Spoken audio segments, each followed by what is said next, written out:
Hi hello dear super കൺമണി സീരിയലിൻ്റെ പുതിയ റിവ്യൂയിലേക്ക് എല്ലാ കൂട്ടുകാർക്കും സ്വാഗതം. അങ്ങനെ കൃഷും മഹിപാലിനും കൂടെ നമ്മുടെ ദേവജിയുടെ വീട്ടിൽ നിന്ന് ഇറങ്ങാനായിട്ട് നിൽക്കുന്നുണ്ട് കേട്ടോ. ആ സമയത്ത് തന്നെ കൃഷ് പറയുന്നുണ്ട്, ഞാൻ പോയിട്ട് രാത്രി പറ്റിയാൽ വരാമെന്നൊക്കെ പറയുന്നുണ്ട്. അത് വേണ്ട കേട്ടോ, നീ പറഞ്ഞതൊക്കെ ഞാൻ കേട്ടു. എന്തായാലും കൺമണി ഇനി ഇവൻ ഇങ്ങോട്ട് വരാൻ പോകുന്നില്ല കേട്ടോ, ഞാൻ വിടില്ല എന്നൊക്കെ മഹിപാലൻ പറയുന്നുണ്ട്. പിന്നീട് അവിടെ നിന്ന് ഇറങ്ങിയ ശേഷം നമ്മുടെ മഹിപാലൻ ചോദിക്കുന്നുണ്ട്, എടാ നിൻ്റെ പ്ലാൻ എന്താണ്? നീ ഇപ്പോൾ ഭയങ്കര റൊമാൻറ്റിക് ആണല്ലോ എന്നൊക്കെ പറഞ്ഞു. പിന്നെ റൊമാൻറ്റിക് ആവാതെ പിന്നെ അത് എൻ്റെ പെണ്ണല്ലേ, എനിക്ക് എപ്പോൾ വേണമെങ്കിലും വന്ന് കാണാനുള്ള സ്വാതന്ത്ര്യം ഉണ്ട് എന്നൊക്കെ പറയുന്നുണ്ട്. എടാ ദേവജി മറ്റും അറിഞ്ഞാലുണ്ടല്ലോ. അല്ല ഞാനൊരു കാര്യം ചോദിക്കട്ടെ, നിങ്ങളുടെ കുട്ടികളുടെ പ്ലാനൊക്കെ എങ്ങനെ എത്രണ്ണം വേണമെന്നൊക്കെ ചോദിക്കുന്നുണ്ട് കേട്ടോ. ഒന്ന് പോടാ, നിനക്കിപ്പോൾ കുട്ടികളുടെ എണ്ണം കിട്ടാതെയാ എന്നൊക്കെ പറഞ്ഞിങ്ങനെ നാണം കുണുങ്ങി ഇങ്ങനെ നിൽക്കുന്നുണ്ട് കേട്ടോ നമ്മുടെ കൃഷ്. മഹിപാലൻ ചോദിക്കുന്നത് കേട്ടിട്ട് പിന്നീട് കാണിക്കുന്നത് നമ്മുടെ ദേവിജിയെ സാഗർ വിളിക്കുന്നുണ്ട്. സാഗർ വിളിച്ച് കാര്യങ്ങളൊക്കെ പറയുന്നുണ്ട്. ബലരാമനെ ജാമ്യത്തിൽ ഇറക്കാനായിട്ട് ഞാൻ നാളെ എത്തും, ഞാനും സുജി എത്തും എന്നൊക്കെയുള്ള വിവരങ്ങൾ കൊടുക്കുന്നുണ്ട്.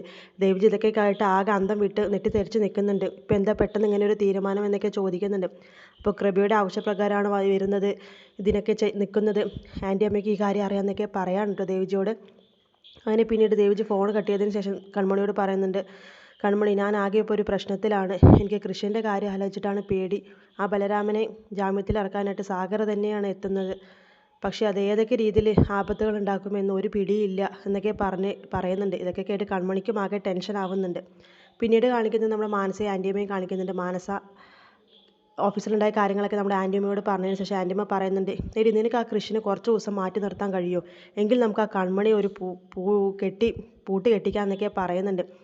അതിനെങ്ങനെ ഒരു സാഹചര്യം സിറ്റുവേഷൻ ഉണ്ടാവുക എന്നൊക്കെ ഇങ്ങനെ ആലോചിച്ച് പ്ലാൻ ചെയ്യുന്നുണ്ട് കേട്ടോ നമ്മുടെ കൺമണി എങ്ങനെയെങ്കിലും അവിടെ നിന്ന് തുരത്താനായിട്ട്. കാരണം കൃഷ്ണൻ ദേവിജി ഉള്ളിടത്തോളം അവളെ ഒരു രീതിയിലും അവിടെ നിന്ന് കെട്ടിക്കാൻ പറ്റില്ല എന്നൊക്കെയുള്ള രീതിയിൽ അങ്ങനെ അങ്ങനെ മനസ്സിൽ പിറുപിറുക്കുന്നുണ്ട്. എടി ആ ഓഫീസിലെ സ്റ്റാഫിന് മുന്നിലൊക്കെ വെച്ച് വലിയ ഫാൻസ് കാണിച്ച് എന്നെ നീ നാണം കെടുത്തി, എന്നെ തോറ്റ് തുന്നം പാടിച്ചു.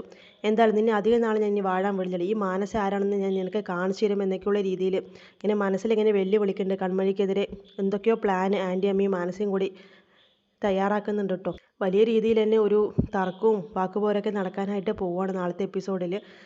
പിന്നീട് കാണിക്കുന്നത് നമ്മുടെ ബലരാമനെ കാണിക്കുന്നുണ്ട്. ബലരാമനെ കാണാനായിട്ട് സുമിത്ര ജയിലിലേക്ക് എത്തുന്നുണ്ട്. ബലരാമനെ എന്തായാലും സാഗറിനെതിരെയും സുജാതയ്ക്കെതിരെയും തിരിക്കണം എന്നുള്ള രീതിയിൽ ഒരു പ്ലാനും പദ്ധതിയായിട്ട് ബലരാമൻ്റെ മുന്നിൽ എത്തുന്നുണ്ട്. ബലരാമനോട് ആ കാര്യങ്ങളൊക്കെ പറഞ്ഞ് ബലരാമൻ കടുത്തും രൂക്ഷപരമായിട്ട് ദേഷ്യപ്പെടുന്നുണ്ട്.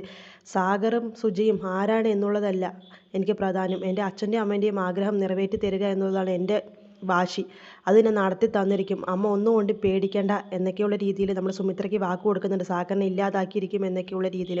ഇതൊക്കെ കേട്ട് സുമിത്രയ്ക്ക് ഒരുപാട് സന്തോഷമാവുന്നുണ്ട്. അത് ഉടൻ തന്നെ ബാലുവിനെ വിളിച്ച് അറിയിക്കുന്നുണ്ട്, നമ്മളെ പ്ലാൻ സക്സസ് ആവാൻ പോവുകയാണ്, സാഗറിനെ കണ്ടാൽ അവൻ എന്തായാലും ഇല്ലാതാക്കും, ആ രീതിയിലാണ് ഞാൻ അവളെ തയ്യാറെടുത്ത് വെച്ചിട്ടുള്ളത് മാനസികമായിട്ട് എന്നൊക്കെയുള്ള രീതിയിൽ പറയുന്നുണ്ട്.